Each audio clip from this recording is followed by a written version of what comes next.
let's open our Bible. Let's all stand please and let us open our Bible in the book of Romans chapter 3. Romans chapter 3. Verse number 26. Romans chapter 3. O siguro, ano na lang, verse 24. Verse 24. Romans chapter 3, 24 to 31. Eh, alam na natin yung verse 23, for all have sinned and come short of the glory of God. Okay, verse 24, nandiyan na po kayo? Amen. Basahin po natin ang salita. Ako po sa verse 24, kayo po sa verse 25 and so on. Pero pagdating sa verse number 31, tayo po ay magsasabay-sabay. Ito po sabi po ng Bible, verse number 24, being justified freely by His grace through the redemption that is in Christ Jesus.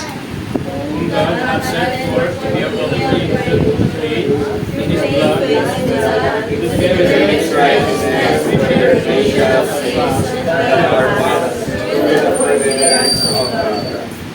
Verse 26, to declare, I say, at this time His righteousness, that He might be just, and the justifier of him which believeth in Jesus.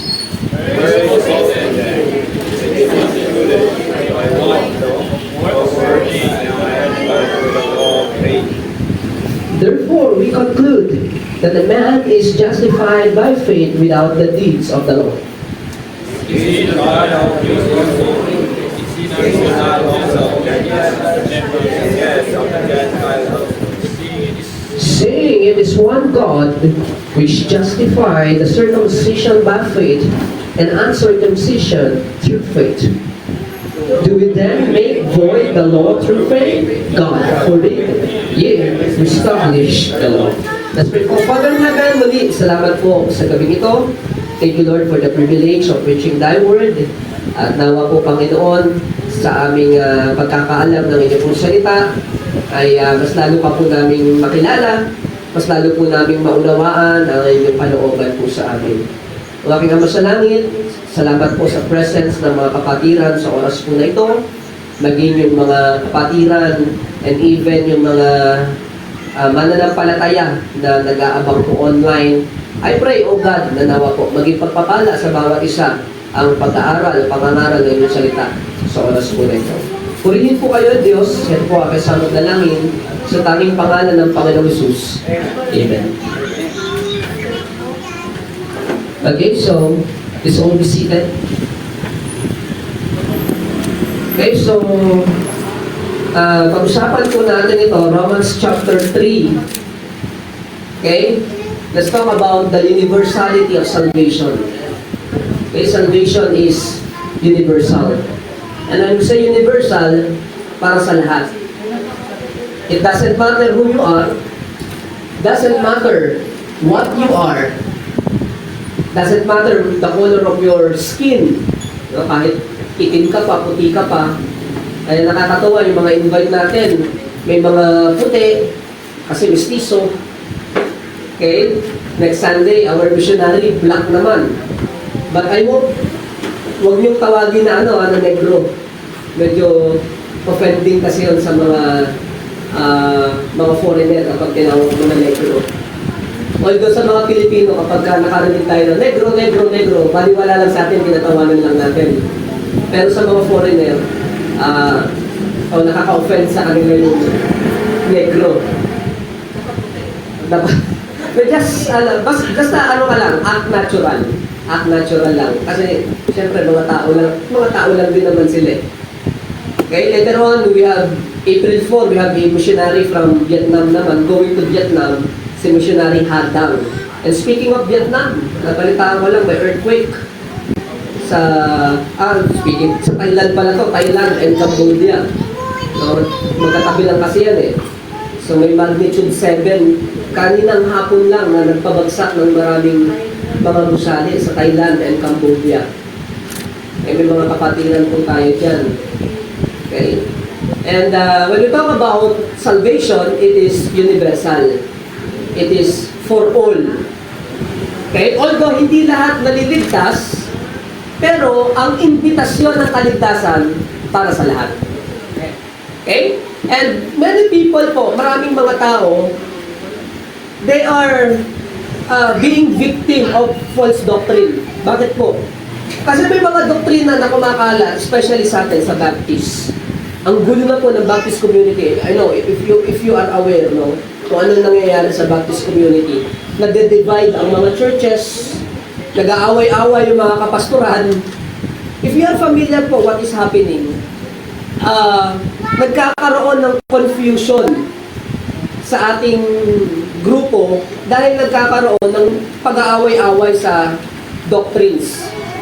Okay?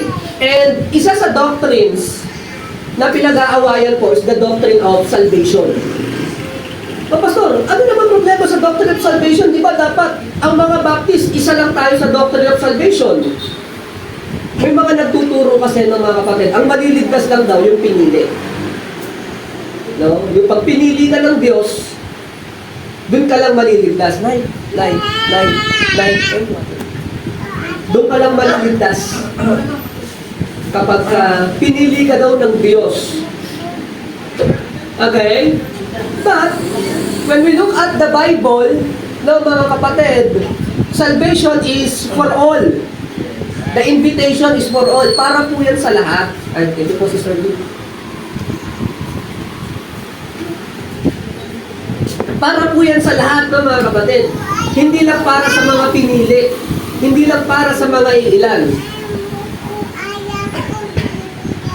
Although naniniwala din tayo, kapag ikaw naligtas, pinili ka rin talaga ng Diyos. Okay? You are elected. Pag sinabing pinili, you are elected or chosen by God. But, the message of salvation or the invitation, it is for all. Okay? It doesn't matter whether you are a Jew or a Gentile, barbarian or Greek, wise or unwise. The message of the gospel is for you. Okay? So, hayaan po ninyong baybayin po natin itong pong Book of Romans, so mga kapatid. Look at Romans chapter 1. Tingnan po natin yan. Romans chapter 1, verse number 1. Look at this.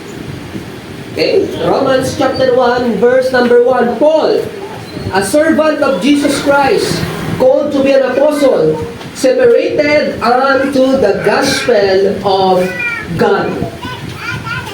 Okay? So according to Apostle Paul, the purpose of him being an apostle is for the purpose of proclaiming the gospel of God. Okay? And what is the gospel of God? Verse number 2. Which he had promised afore by his prophets in holy scriptures concerning his Son, Jesus Christ, our Lord, which was made of the seed of David according to the flesh, and declared to be the Son of God with power according to the Spirit of holiness by the resurrection from the dead. So when we talk about the gospel, no, mga kapatid, ang gospel po iisa lang. Ay bakit? Kasi may mga nagtuturo din, iba-iba daw ang gospel. Meron daw iba't ibang gospel, no, mga kapatid. Isa lang po ang gospel. Okay? And ano yung ibig sabihin ng gospel? The gospel simply means good news. Mabuting balita, yun po ang gospel. Biblically speaking, it is the good news of salvation through Jesus Christ alone. Yun ang gospel. Okay? So kahit sabihin mong the gospel according to Mark, the gospel according to John, the gospel according to Peter, the gospel according to Paul, it is the same gospel, kapatid. No? Whether it is the glorious gospel, whether it is the blessed gospel, whether it is the gospel of grace, kahit ano pa yung mga words na idugtong mo sa gospel, it is the same gospel. And what is that gospel? The good news of salvation in Jesus Christ. Okay? So, yun ang ipinahayag ni Apostle Pablo. Yung kaligtasan na matatagpuan lamang kay Kristo Jesus. And look at this, verse number 2. So, yung gospel daw, hindi lang yan pang New Testament. Okay? Bakit? Kasi according to verse number 2, which he had promised afore by his prophets in the holy scriptures. Yung gospel daw, naipangako na yan sa mga propeta pa lang, nung unang panahon, sa pamamagitan ng banal na kasulatan. Okay? Bakit po? Kasi may mga hula di ba, patungkol sa Panginoong Hesus. No, na ang berhen ay manganganak, no, at siya ang magiging tagapagligtas. So that is also a gospel. Okay? Yung Genesis chapter 3, verse number 15, na merong seed of the woman. Kaya nadudurog sa ulo ng ahas o ni Satan. Okay? That is also a gospel. So when we talk about the gospel, it is the message or it is the good news of salvation in Jesus. That is the gospel. Okay, verse number 5, Romans chapter 1, by whom we have grace, we have received grace and apostleship for obedience to the faith among all nations for His name. You look at that. Okay? Among obedience to the faith among all nations. Okay? So, sino dapat ang recipient ng gospel? All nations. Hindi lang para sa ilan. Hindi lang para sa mga pinili. Hindi lang po para kanino. Alright? Ang message, it is intended, the message is intended for all. Para sa lahat ng bansa. Among whom are ye also called of Jesus Christ. Verse number 7. To all that be in Rome, beloved of God, called to be saints, grace to you and peace from God our Father and the Lord Jesus Christ. Look at that. Okay? Verse number 8. First, I thank my God through Jesus Christ for you all, that your faith is spoken of throughout the whole world. For God is my witness, whom I serve with my spirit in the gospel of His Son, that without ceasing I make mention of you always in my prayer.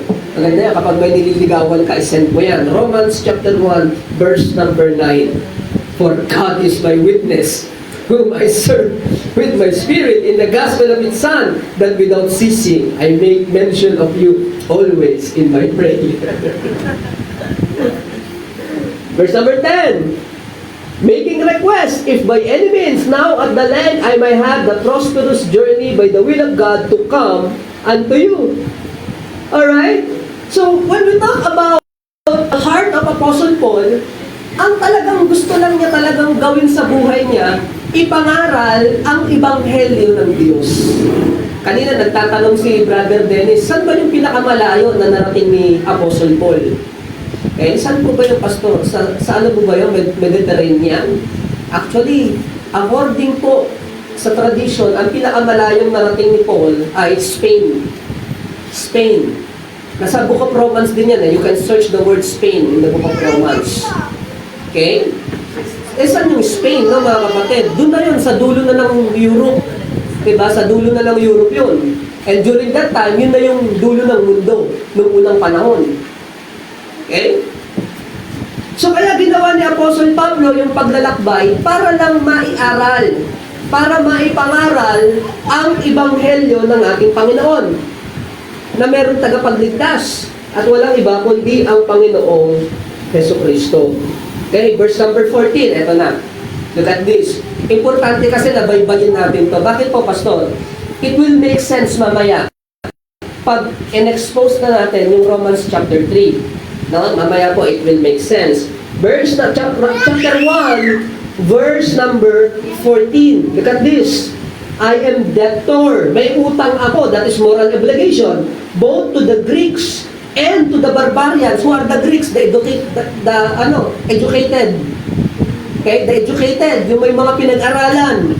The Greeks. And who are the barbarian? The uneducated. Mga barbaro. Kung walang pinag-aralan yung mga yan.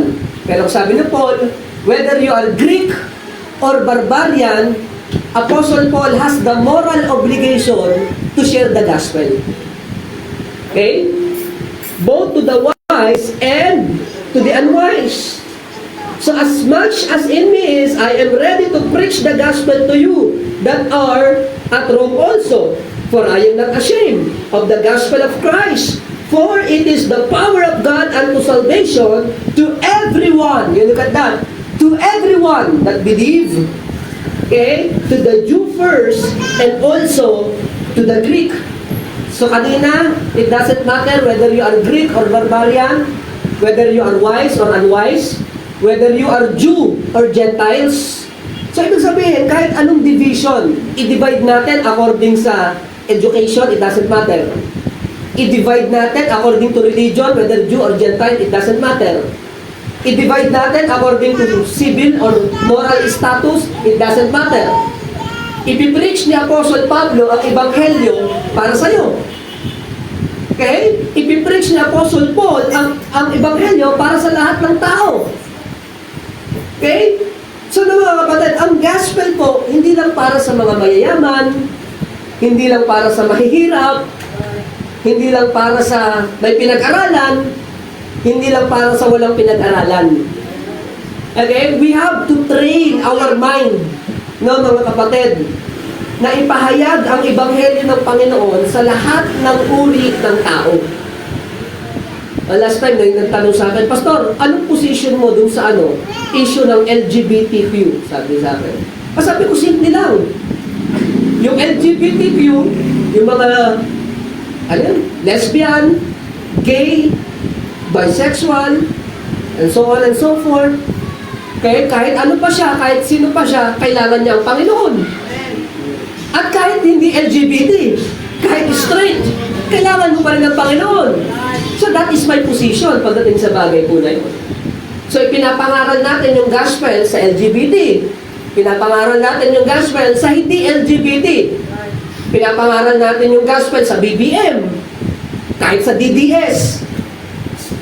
Okay? Or kahit sa kakampink. It doesn't matter. Alright?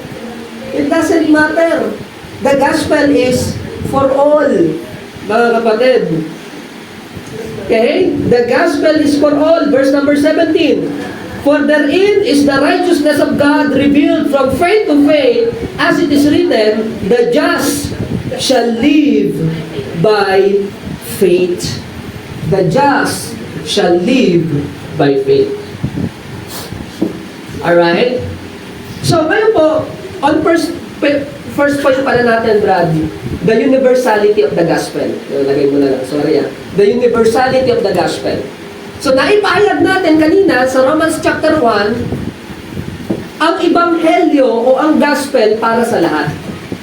Para sa lahat ng tao, para sa lahat ng individual. Lahat tayo nangangailangan makapakinig ng gospel. Kahit yung mga religious. No, kahit yan, umaattend na sa born again yan, kinakailangan pa rin yung gospel. Okay? O kahit na, hindi, may posisyon ako sa simbahan. Kahit may posisyon sa simbahan, kailangan pa rin yung gospel. Bakit? Kasi hindi naman yung posisyon sa simbahan ang nagliligtas. Si Jesus ang nagliligtas. At ang sabi po ng Bible, the gospel is the power of God unto salvation. Hindi naman yung posisyon sa simbahan ang power of God Diba? Hindi naman yung pangalan ng denomination ng power of God It is the gospel, which is the power of God unto salvation to everyone that believe. Okay? To the Jew first, and also to the Greek. Now, bakit ang gospel para sa lahat? Kasi ang Diyos, yung kanyang puot, mga kapatid, okay, nanganganib din ang lahat. No, nanganganib din ang lahat sa puot ng Diyos. Look at this, verse number 18. Romans chapter 1, verse number 18. For the wrath of God is revealed from heaven against all ungodliness and unrighteousness of men who hold the truth in unrighteousness, because that which may be known of God is manifested them, for God has showed it unto them. Okay? Bakit nangangailangan daw ng gospel ang bawat tao? Kasi yung puot ng Diyos, subject din ang lahat ng tao sa puot ng Diyos. Bakit? Kasi lahat ng tao nagkasala. Lahat ng tao. Whether you are Jew or Gentile, whether you are Greek or barbarian, whether you are wise and unwise, whether you are kakampink, BBM, DDS, whatever, kaya lahat ng tao nangangailangan ng kaligtasan. Okay? Maaaring ang tanong ng mga kasi in-address to sa Rome. Eh, yung mga tao sa Rome, majority are Gentiles. Maaaring sabihin nila, hey, Apostol, paano naman kami magiging guilty sa kasalanan eh? Hindi naman namin alam yan. Hindi naman namin alam yung Ten Commandments. Hindi naman namin kilala yung God of the Bible. Okay, di ba may ganyan din tayong katanungan na mga kapatid? Di ba may tanong tayo, Pastor, paano po yung mga katutubo? Paano sila naliligtas? Paano po yung mga igurot na hindi pa naaabot ng gospel? Paano po yung mga hindi pa naaabot ng sibilisasyon, Pastor? Paano po sila maliligtas? At sa biyaya po ng Panginoon, merong kasagutan si Paul pagdating sa bagay po na yan. Romans chapter 1, verse number 20, ito ang kasagutan ni Paul. For the invisible things of Him from the creation of the world are clearly seen, being understood by the things that are made, even His eternal power and Godhead, so that they are without excuse. You look at the word, without excuse. Okay? Wala daw excuse ang tao. Bakit daw? Kasi revealed naman ang Diyos sa mga bagay na Kanyang nilalang. Okay? Revealed naman ang Diyos, hindi naman tago ang Panginoon. Bakit? Halimbawa, ang Diyos gumawa ng araw. Yung araw, magtuturo sa'yo na merong Diyos. At dapat panampalatayahan mo yung Diyos na lumalang sa araw. Ang pagkakamali ng mga tao, and until now, yan yung ginagawa ng mga kapatid, yung creature o yung nilalang, sinasamba nila kesa dun sa may lalang. Yun ang napakalaking problema. And even until now, okay? Sa ngayon, matindi pa sa atin. Noong unang panahon ng mga kapatid, ang sinasamba ng mga tao, yung nilalang. Hayop, puno, okay? Yung nilalang. Sa atin, kakaiba. Tayo, nilalang tayo, di ba? Okay? Meron tayong manlilikha. Yun ang Diyos. Pero ikaw, bilang isang tao, may kakayahan ka ding lumikha. Di ba? Ang problem ngayon, imbes na sambahin ng tao yung lumikha sa kanya, ang sinasamba ng tao, yung bagay na siya mismo ang lumikha. Yan ang masakit na katotohanan. Kaya galit na galit ang Diyos doon. Sabi ng Diyos, pambihira, anong pag-iisip meron ka? Diba? Kasi Diyos ang lumalang sa atin eh. He is worthy of our worship. Karapat dapat siyang sambahin. Karapat dapat siyang kilalanin. Karapat dapat siyang panampalatayahan. Pero ang problema, ang tao, lumikha siya ng mga inanyuang bagay, tapos yung bagay na kanyang nilikha, abay sinamba niya. Galit na galit ang Panginoon po doon, mga kapatid. Kaya baybayin po ulit natin itong Romans chapter 1. Tingnan po ninyo ito. Nasaan na tayo? Verse number 21. Look at this. Because that when they knew God, they glorified Him not as a God, neither were thankful, but became vain in their imagination, and foolish heart was darkened. Professing themselves to be wise, they became fools. Bakit? Mga Greek yan eh. Mga educated. Akala nila sa sarili nila, matatalino na sila, may mga pinag-aralan. May pinag-aralan ka nga eh. Kaya lang, ang sinasamba mo, yung sarili mong nilikha. Kaya nga, sabi ng Bible, ang akala nila sa sarili nila, they are wise, but in reality, they are fools. Mga mangmang pala sila. Okay, tinan mo, bakit daw sila mangmang? Verse number 23, and change the glory of the uncorruptible God into an image made like to corruptible man, and to birds, and four-footed beasts, and creeping things. Okay, wherefore God also gave them up to uncleanliness through the lust of their own hearts, to dishonor their own bodies between themselves, who changed the truth of God into a lie, and worship, you look at this, and worship and serve the Creator more than the Creator, who is blessed forever. Amen. Look at that. Okay? They worship the Creator more than the Creator.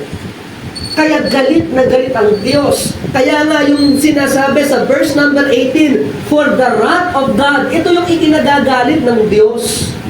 Ito yung ikinapopuot ng Diyos. Nilikha ka nga ng Diyos para sambahin siya. Ang nangyari, lumikha ka ng sariling bagay, tapos sinamba mo yung sarili mong nilikha. No, kaya ang Diyos galit na galit, no, mga kapatid, napupuot ang Diyos. Okay? So that is chapter 1. So you look at that chapter 1, no, mga kapatid, you would notice that the main point there, kasi ang question dyan, Pastor, paano yung mga hindi nakapagbasa ng Bible? Magiging guilty ba sila? Dahil hindi naman nila nabasa yung 10 Commandments. Guilty ba sila? Ang sagot ni Apostle Paul, yes.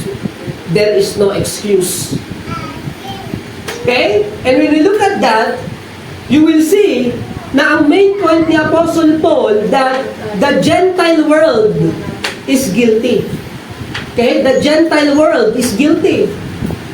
Yung mga hentil, guilty tayo, no, mga kapatid. Ano ba yung hentil? Pag hindi ka Jew, Gentile ka. Yun ang division ng Bible. Okay? Bakit? Ano ba yung advantage ng pagiging Hudyo? Abay marami. Sa kanila ipinagkatiwala ang salita ng Diyos. Sa kanila lumabas ang Messiah. Pero yung mga Gentile, wala naman sa atin ang Bible noong unang panahon. Okay? Pero kahit na ganon, guilty ka pa rin. Guilty pa rin ako. Bakit? Kasi yung mga bagay na ginawa ng Diyos, nagtuturo na mayroong Diyos. At yung Diyos na yon ang dapat sinasamba, pinapupurihan at pinananampalatayahan. Okay? So the Gentile world is guilty. You look at number 2. Chapter 2 rather. You look at chapter number 2. Verse number 1. Okay? So yung kanina, walang alam sa Bible. Walang alam sa Old Testament. Yung kanina, ano po? And yet, they are still guilty. Kaya ang tanong, Pastor, paano naman yung may alam sa Bible? Okay? Ibig bang sabihin nun, pag ikaw may alam sa Bible, excuse ka na. Let's see. Ano pong sabi mo ng Bible? Verse number 1. Therefore, thou art inexcusable. Wala pa rin excuse. O man, whosoever thou art that judges, for wherein thou judgest another, thou condemnest thyself, for thou that judgest doeth the same thing. But we are sure that the judgment of God is according to truth against them which commit such things. You look at that. Okay? On verse number 18. Verse number 18 or verse number 17. You look at that. Chapter 2, verse number 17. Behold, thou art called a Jew and rested in the law and makest thy boast of God and knowest His will and approvest the things that are more excellent, being instructed out of the law. And art thou confident? Thou thyself art a guide of the blind, a light of them which are in darkness, an instructor of the foolish, a teacher of babes, which has the form of knowledge and of the truth in the law. Verse number 21, you look at this. Thou therefore which teachest another, teachest thou not thyself? Ikaw na nagtuturo sa iba. Hindi mo ba tinuturuan ang sarili mo? That is verse number 22. Thou that preachest a man should not steal. Dost thou steal? Ikaw na nagtuturo na wag magnakaw. Ikaw ba'y nagnanakaw? Verse number 22. Thou sayest a man should not commit adultery. Dost thou commit adultery? Thou that abhorrest idol, dost thou commit sacrilege? Thou that makest thy boast of the law, through breaking of the law, dishonorest thou God, for the name of God is blasphemed among the Gentiles through you, as it is written. Ayun na nga. Okay? So sa chapter 1, you would notice, the Gentile world is guilty. Sa chapter 2, makikita nyo kapatid, the Jewish people are guilty. the Jewish people are guilty. Ang ganda ng structure ng book, ano po? Ipinapaliwanag niya, chapter 1, mga hintil, hindi kayo excusable. Hindi porke hindi nyo alam ang Bible, ibig sabihin, excuse kayo. Okay? Pumaling naman siya sa mga Jew. O mga Jew, hindi naman porke alam nyo ang Bible, ligtas na kayo sa kasalanan. You're still guilty. Bakit? Kahit alam nyo, ginagawa nyo eh. Alright? At makikita po natin on chapter number 3 or chapter 3 verse number 1, what advantage then hath the Jew or what profit there is circumcision? Okay, so tinatalakay pa rin yung guiltiness ng Jew. So the Gentile is guilty, the Jews are guilty, kaya pagdating sa verse number 9, chapter 3, look at this. Pagdating ng chapter 3, verse number 9, what then? Are we better than they?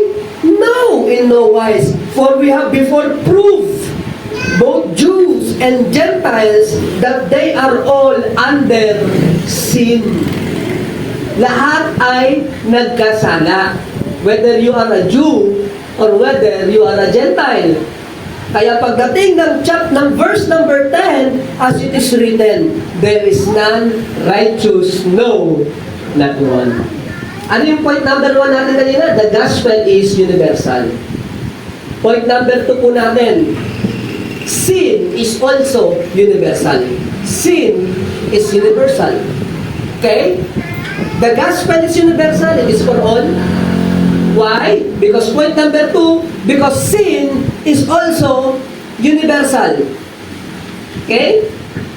Lahat ng tao kailangan po ang Panginoong Jesucristo sa kahit anong panahon. Sa kahit anong panahon. Kaya pagdating ng Romans chapter 3, verse number 23, look at this. For all have sinned and come short of the glory of God. Sapagkat ang lahat ay nagkasala at hindi nakaabot sa kalulhatian ng Diyos. The gospel is for all because everyone is guilty in the sight of God. Everyone. Okay? Jew, Gentile, Greek, barbarian, wise, unwise, we are all guilty. But on verse number 24, look at this. On verse number 24. Number 1, the gospel is universal. Number 2, sin is universal.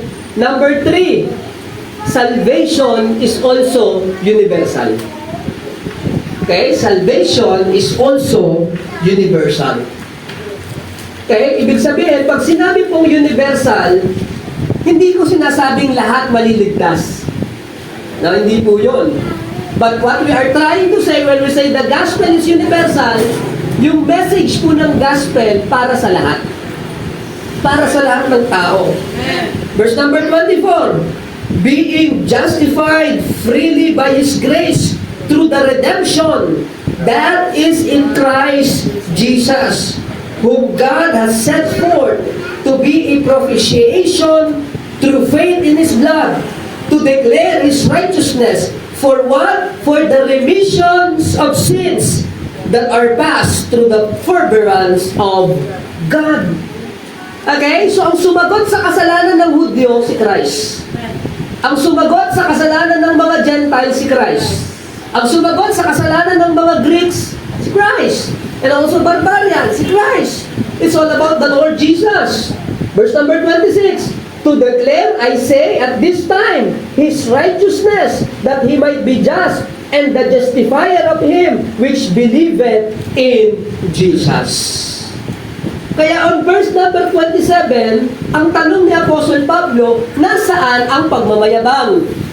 Kasi look at this, kung ang Hudyo, maliligtas sa pamamagitan po ng pagtupad sa kautusan, katulad ng itinuturo ng iba, okay? Kung ang Hudyo maliligtas sa pamamagitan ng pagsunod sa kautusan, pagdating nila sa langit, ang yayabang nila. Bakit? Sasabihin sa atin ng mga Jew, bakit ka nandito sa langit? Ako ang galing ko, nung habang nabubuhay pa ako, natupad ko lahat ng 10 Commandments. Yes! Gaganunin tayo ng mga nasave by works. Hindi ba? Anong sasabihin ng mga nasave by works? Ang kaligtasan nyo, ano lang yan? Kumbaga, libre lang. Pero yung kaligtasan namin, kami ang nagbayad. O, hindi ang yayabang. Pagdating sa langit, kung ang kaligtasan ay sa pamamagitan ng mabuting gawa. Kaya ang sabi sa verse number 27, where is the boasting then? Nasaan ang pagmamayabang? Wala kang iyayabang eh. Bakit? Kasi mapa-Jew ka, mapa-Gentile ka, it is proven, makasalanan tayo sa harapan ng Diyos at naligtas lang tayo sa biyaya ng Panginoon. Kaya walang pagmamayabang. Hindi ba? We just operate in the grace of God. Okay? By what law of words? Nay, but by the law of faith. Look at this, verse number 28. Therefore we conclude that a man is justified by faith without the deeds of the law. Okay? Ibig sabihin po ng mga kapatid, hindi po masama ang pagtupad sa kautusan. Hindi masama yun.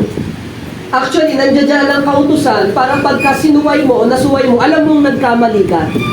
Yun ang purpose ng law eh. Okay? Anong purpose ng law o ng kautusan? Para ang kasalanan, magmukhang kasalanan. Now, for example, wala tayong law, walang batas. Tapos pumatay ka. Paano mo malalaman na mali yung ginawa mo kung walang batas na nagsasabing bawal ang pumatay? That is the purpose of the law. To make sin, to appear as sin. No, para ipakita sa mga tao na ang kasalanan talaga ay masama sa paningin ng Diyos. Yun ang purpose ng law. Pero kailanman, ang kautusan, walang kakayahang magligtas. Walang kakayahang magligtas ang kautusan. Bakit? Kasi ang kaligtasan, matatagpuan lamang kay Kristo Jesus. Okay? So makikita po ninyo, on verse number 29, ito na, kaya ko sinabing universal. Tingnan po ninyo. On verse number 29, is He God? Is He the God of the Jews only? Diyos lang ba siya ng mga Hudyo? No!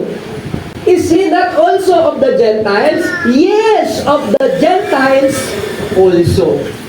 Okay? And that is why, sinabi ko kanina, that salvation is also universal. Because God is not only a God of the Jews.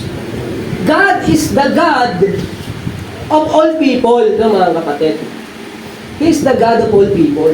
Kaya yung kaligtasan, para sa lahat. Verse number 30, look at this. Seeing it is one God, which justified the circumcision by faith, and uncircumcision through faith. It is one God. Isang Diyos lang ang nagliligtas. At ang pagliligtas ng Diyos, nasa pamamagitan ng pananampalataya. Hindi sa pamamagitan ng gawa. Bakit? Kasi kung sa pamamagitan ng gawa yan, merong malulugi. Halimbawa, may kapansanan ka. Paano ka gagawa? Hindi ba? O kaya hindi mo alam ang kautusan ng Diyos. Paano ka gagawa? Pero yung pananampalataya, it is universal to all. Kahit nga bata, may pananampalataya eh. Di ba kahit hindi yung nakapagtapos ng pag-aaral, may pananampalataya eh. Kahit yung merong mga problema sa kanilang capacity, merong pananampalataya eh. So salvation is for all. Universal po ang salvation ng mga kapatid. That is chapter 3. Look at this. Ito yung maganda. Chapter number 4. Chapter number 4. Look at this. Ang pinag-uusapan sa chapter 4, si Abraham. Si Abraham, kapatid, sa chapter 4. Now, tanungin ko po kayo, bakit kaya nabanggit sa usapan si Abraham? So, ipinaliwanag niya, diba? The Gentiles are guilty, the Jews are guilty. Tapos, everyone is guilty and salvation is for all. Yun yung mga natutunan po natin. Okay? Pero bakit pagdating sa chapter 4, biglang nabanggit ang pangalan ni Abraham? Anong meron kay Abraham? Ano nga ulit yung katawagan natin kay Abraham? The father of? Yes, the father of many nations. Okay? The father of many nations. Yun ang tawag natin kay Abraham. Meron pang isa. the father of faith. Okay? So anong kinalaman ni Abraham sa message na salvation is for all? Anong kinalaman ni Abraham sa guiltiness of the whole world? Anong kinalaman ni Abraham sa universality of the gospel? Alam niyo po kung bakit, mga kapatid? Kasi si Abraham is the perfect illustration, okay, ng universality of the gospel and the universality of salvation. Okay? Alam po ba, no, mga kapatid, na si Abraham po, hindi siya Hudyo? Yes. Alam niyo ba na si Abraham hindi Hudyo?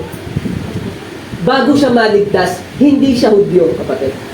Did you know na si Abraham po, bago siya maligtas, he is a Gentile? Okay? And that is why si Abraham, siya yung bridge between the Gentile world and the Jewish people. Patutunayan po natin yan. Buksan lang po ang inyong mga Bible. Romans chapter 4. Look at this. Romans chapter number 4. What shall we say then? That Abraham our father, as pertaining to the flesh, hath found. For if Abraham were justified by works, he had whereof to glory, but not before God. For what saith the Scripture? Abraham believed God, and it was counted unto him for righteousness. Now to him that worketh is the reward, not reckoned of grace, but of debt. But to him that worketh not, but believeth on him that justifieth the ungodly, his faith is counted for righteousness. Okay? Verse number 10. Verse number 9. Cometh this blessedness then upon the circumcision only, or upon the uncircumcision also? For we say that faith was reckoned to Abraham for righteousness. Look at this. On verse number 10. Tingnan po ninyo. Kailan ba na-save si Abraham? According to Romans chapter 4. How was it then recorded? When he was in circumcision? Nung siya ba'y tulina? Ibig sabihin, siya Jew? Or in uncircumcision? Nung siya hindi pa tuli? Kaya kailan ba natanggap ni Abraham ang pangako ng buhay na walang hanggan? Nung siya'y tuli na? O nung hindi pa siya tuli? Pangit lang pakinggan, ano po? Pero alam niyo sa Bible kasi may significance yung circumcision. Ang sagot po ng Bible, no, mga kapatid, natanggap ni Abraham ang kaligtasan nung siya'y hindi pa tuli. Uncircumcision. But in uncircumcision, verse number 11, and he received the sign of circumcision as a seal of the righteousness of the faith, which yet being uncircumcised, that he might be the father of all them that believe, though they may not be circumcised, that righteousness might be imputed unto them also. So sa madaling salita, nung naligtas si Abraham, hindi pa siya tulino, no, mga kapatid. Sabi ko, awkward lang pakinggan. Parang nakakatawa pakinggan eh. Pero nung siya'y naligtas na, nung natanggap niya na yung pangako, naging sign yung circumcision. Okay? Therefore, si Abraham, yung perfect illustration, no, mga kapatid, ng salvation is for all. Bakit? Kasi Gentile siya nung na-receive niya yung pangako, pero siya din yung father of the Jewish people. And that is why Abraham is the perfect illustration that the universality of salvation. Okay? Exposition po yan, no, mga kapatid. Kaya ang ganda pag-aralan po ng Bible, if we know our Bible, kapag ka may nagturo sa'yo, ang kaligtasan ng Hudyo ay iba kaysa sa kaligtasan ng Hintil. Mali sila. Okay? Ang mga Jew, naligtas yan sa pamamagitan ng mabuting gawa. Mali sila, pinag-aralan natin. Si Abraham naligtas sa pamamagitan ng pananampalataya. And whether you are Jew or a Gentile, pareho lang ang kaligtasan sa pamamagitan ng pananampalataya. Old Testament, New Testament, kapatid, ang kaligtasan sa pamamagitan ng pananampalataya. Si Abraham, oh. So maraming mga aral ang susulpot na nagsasabi, sa panahon ng tribulation, iba na ang kaligtasan. Hindi nagbabago ang paraan ng kaligtasan. Bakit? Hindi naman nagbabago ang Diyos eh. At hindi nagbabago ang pangangailangan ng tao. Hindi rin nagbabago ang kakayahan ng tao. May mga nagtuturo, pagdating daw ng tribulation, by works na. Imposible yun. Eh, bakit? Meron bang period sa kasaysayan natin na wala ng effect ang kamatayan ni Christ? Wala po. It's all about Jesus. It's all about Jesus. So number one, sin. Number one, the gospel is universal. Number two, sin is universal. Pero praise the Lord, salvation is also universal. Okay? Pag binasa po ninyo yung Romans, no, mga kapatid, and also sa chapter 5, makikita nyo, si Adan naman yung illustration dyan, si Adan, sa chapter 5. Bakit si Adan? Eh, kay Adan tayo galing lahat eh. Okay, so it speaks about also the universality of salvation. Okay, kay Adan tayo galing lahat eh. Pero pag binasa mo na yung Romans chapter 6, 7, and 8, dyan mo mababasa yung produkto ng kaligtasan sa tao. Ano yon? Kalayaan, binagong buhay, at tagumpay. Lahat ng yan, dulot ng kaligtasan. Pero when we talk about the salvation, ang nais ng Diyos, lahat ng tao makakilala sa Panginoon. Lahat ng tao. Anong kulay mo, anong kasarian mo, anong trabaho mo, kinakailangan mo ang Panginoon sa Kristo. Kahit anong edad ka ba. Okay, so this month, this is our mission emphasis month. I hope na mga kapatid, biblically speaking, nakita natin. Hindi ka lang magnanais magdala ng tao sa Panginoon dahil lang, alam mo yun, feel mo lang or maganda sa church natin. Hindi, nauunawaan na natin, ito yung kalooban ng Diyos. No, kaya kung magdadala ng tao sa church, hindi para ganito, hindi para ganyan, nauunawaan natin, ito ang kalooban ng Panginoon. Kaya ini-invite natin yung mga mahal natin sa buhay, ating mga kapitbahay, ating mga kaibigan, kasamahan sa trabaho, kaklase, ini-invite natin sila sa church para sa church maipakilala sa kanila ang Panginoon, ma-introduce sila, ma-introduce natin sila sa Panginoon sa Kristo. Bakit tayo humahayo? Bakit nangangaral? Bakit nag-street preaching? Bakit nagtatract distribution? Bakit nagmi-mission giving? Para makakilala ang tao sa Panginoong Jesus. Magkaroon sila ng pagkakataon. It is universal na mga kapatid. Ngayon, hindi na lang dahil ina-announce, kundi nakita natin sa salita ng Diyos na pag-aralan natin, expositionally speaking, nakita natin, ito pala ang nais ng Panginoon para sa amin. Nais ng Panginoon para sa church natin. Na magamit ang church natin, maipakilala ang Panginoon sa Kristo.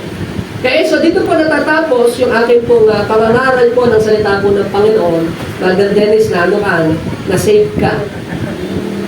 Okay, don't worry next time. Okay, schedule na ulit natin. Alright, so I hope naging pagpapala po sa inyo ang message. Tuloy-tuloy lang po tayo sa pag-i-invite.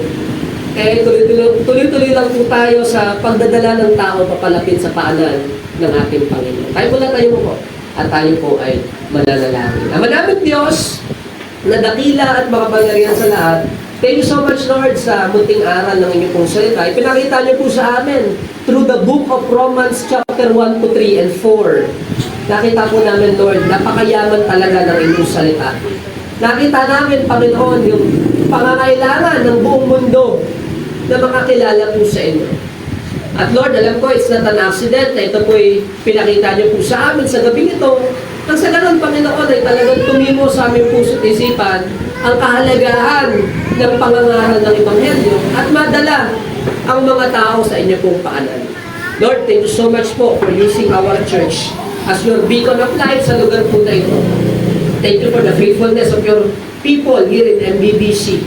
And Lord, I pray, Lord, na nawa, ma-strengthen pa namin yung mga efforts po namin in regards sa soul winning and missions at yung sa iba't iba pang kaparaanan na makapaglapit po kami ng tao sa inyo pong harapan.